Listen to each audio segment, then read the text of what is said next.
70% Bharat grid ధ్వంసం అయింది, current లేదని చెబుతున్నారంట. యాక్చువల్గా ఎక్కడైతే వీళ్ళు రాత్రిపూట క్షిపణులు కొడుతున్నారో, డ్రోన్లు వేస్తున్నారో అక్కడ బ్లాక్అవుట్ అమలు చేస్తుంటే వాళ్ళకి మనకి కరెంట్ పోయింది, మేమే గ్రిడ్ ధ్వంసం చేసామని వాళ్ళు చెప్పుకోవటం. వ్యూహంలో భాగంగా సరిహద్దు రాష్ట్రాల్లో బ్లాక్అవుట్ నరేంద్ర మోడీ అమలు చేస్తున్నారు. దానికి వాళ్ళు ఇచ్చిన బిల్డప్ అనమాట. లేకపోతే రఫేల్ కొట్టామంటారు.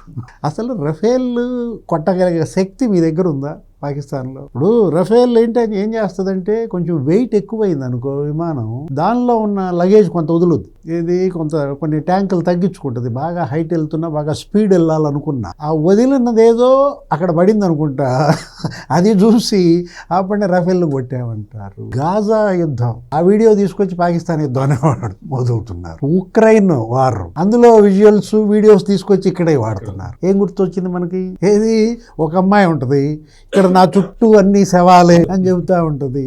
అంటే ఎలా ఫేక్ న్యూస్ అనేది వాళ్ళ ప్రజలు అప్రమత్తంగా